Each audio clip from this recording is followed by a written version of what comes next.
India में आज reservation system को रीथिंक करने का टाइम आ गया है? क्या लोग अब इसका गलत फायदा उठा रहे हैं या फिर रिजर्वेशन अब भी उतना ही जरूरी है जितना कॉन्स्टिट्यूशन बनने के टाइम था मार्जिनलाइज्ड कम्युनिटीज को अपलिफ्ट करने के लिए? अभी सवाल एक बार फिर से बहुत ही स्ट्रांगली सामने आया है इलाहाबाद हाई कोर्ट के एक दमदार डिसीजन के बाद। तो ये डिसीजन क्या है, इलाहाबाद हाई कोर्ट ने क्या बोला, सुप्रीम कोर्ट ने भी कभी इस मामले में क्या बोला था, चलिए सब कुछ आज के इस वीडियो में देखते हैं।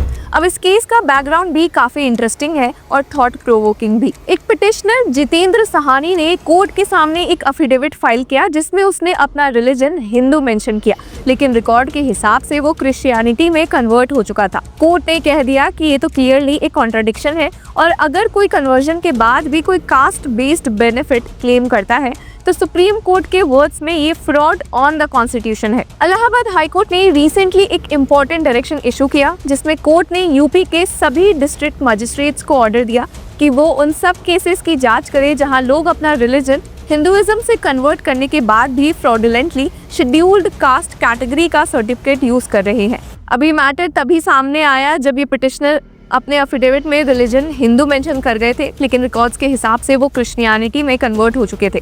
कोर्ट ने इस इशू को बहुत ही सीरियसली लिया। जस्टिस प्रवीण कुमार गिरी ने ऑर्डर में क्लियरली लिखा so that such fraud on constitution may not occur. वो पिटिशनर कोर्ट आए थे अपने ऊपर लगे क्रिमिनल केसेस को क्वॉश करने के लिए जो सेक्शन 153A और सेक्शन 295A आईपीसी के चार्जेस थे। एलिगेशंस ये थे कि उन्होंने कन्वर्जन अटेम्प्ट किया और हिंदू डीटीज के अगेंस्ट अब्यूजिव वर्ड्स बोले, लेकिन पिटिशनर के लॉयर्स का कहना था कि उन्होंने प्रीचिंग के लिए प्रायर परमिशन ली थी एसडीएम से जो बाद में विड्रॉ कर ली गई थी। अब कोर्ट ने एफआईआर क्वॉश करने की रिक्वेस्ट ये बोलकर डिनाई कर दी कि the court decline to quash the case stating that it can not conduct a trial at this stage. और फर्दर कोर्ट ने ऐड किया कि it is always open to the applicant to move a discharge application before the trial court raising all his grievances including the plea that ingredients of section 153A as well as section 295A IPC are missing in the FIR as well as material collected during investigation। और इसी के साथ court ने direct किया कि the court also ordered the Union Cabinet Secretary and the Chief Secretary of the UP government to look into the matters of SCs, scheduled tribes and other backward classes। साथ ही और भी एक clear instruction दिया गया कि principal secretary, additional chief secretary, minorities welfare department, government of UP is also directed to look into the matter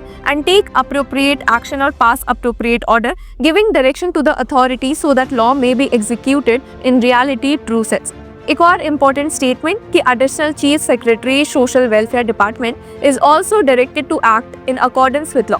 अभी सारे directions तबाए जब कोर्ट को पता चला कि पिटिशनर ने एफिडेविट में गलत रिलीजन मेंशन किया है। कोर्ट ने स्ट्रांगली ऑब्जर्व भी किया कि no person who belongs to a community other than Hindu, Sikh और Buddhist is deemed to be a member of the scheduled caste under constitution scheduled caste order 1950। और एक और बहुत ही पावरफुल लाइन सुप्रीम कोर्ट के रीसेंट जजमेंट से quote की गई, claiming caste based benefits merely for the purpose of availing reservation after conversion amounts to a fraud on the constitution।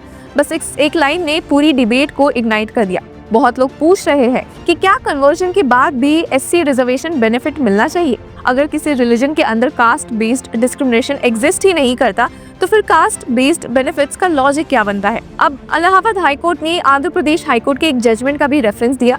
Caste based discrimination does not exist within the Christian faith and therefore the basis for scheduled caste classification stands nullified upon conversion। और फिर court ने petitioner Jitendra Sahani के case में investigation का direct order pass कर दिया। District magistrate Maharajganj is directed to inquire into the matter regarding religion of the applicant within 3 months and if he is found guilty of forgery take strict action against him in accordance with law so that such affidavits may not be filed before this court in future। अब तक ये clear नहीं है कि petitioner ने conversion के बाद reservation benefit actually claim किया है या नहीं, बट कोर्ट का अप्रोच प्रिवेंटिव था ताकि कोई भी फ्यूचर मिसयूज ना हो। अभी केस सिर्फ एक इंडिविजुअल के बारे में नहीं है बल्कि एक पूरी सिस्टम लेवल कंसर्न को रिफ्लेक्ट करता है। रिजर्वेशन जिसका पर्पस था सोसाइटी इनइक्वालिटी को रिड्यूस करना, आज वो पॉलिटिकली सेंसिटिव और एक्सप्लॉयटेशन प्रोन इशू बन चुका है।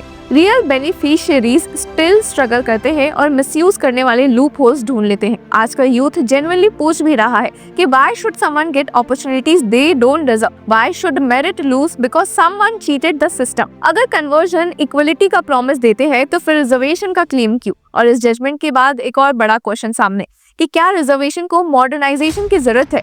क्या क्रीमी लेयर के रूल्स और स्ट्रिक्ट होने चाहिए? क्या रिजर्वेशन इकोनॉमिक बेसिस पर शिफ्ट होना चाहिए rather than caste plus religion? Conflicting views exist कर रहे हैं। एक सेक्शन कहता है कि रिजर्वेशन जब तक डिस्क्रिमिनेशन सोसाइटी में एग्जिस्ट करता है तब तक मैंडेटरी है, और एक सेक्शन कहता है कि रिजर्वेशन अब पॉलिटिकल टूल बन गया है, रिफॉर्म बहुत ही नीडेड है।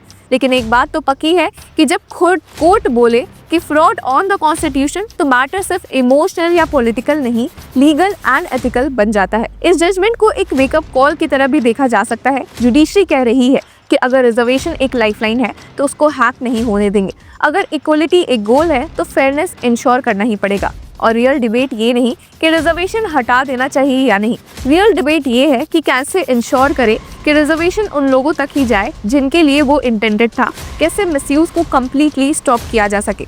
तो व्यूअर्स, आप क्या सोचते हैं? क्या कन्वर्जन के बाद कास्ट बेस्ड रिजर्वेशन कंटिन्यू होना चाहिए? क्या मिसयूज के केसेस देखकर सिस्टम रिफॉर्म्स अर्जेंट हो चुके हैं? क्या आपको लगता है रिजर्वेशन का स्ट्रक्चर फ्यूचर के इंडिया के हिसाब से रीडिजाइन होना चाहिए? कमेंट्स में अपनी राय जरूर दें, क्योंकि जब तक हम क्वेश्चंस पूछते हैं तभी सिस्टम इंप्रूव होता है। Until then, keep following Law Chakra.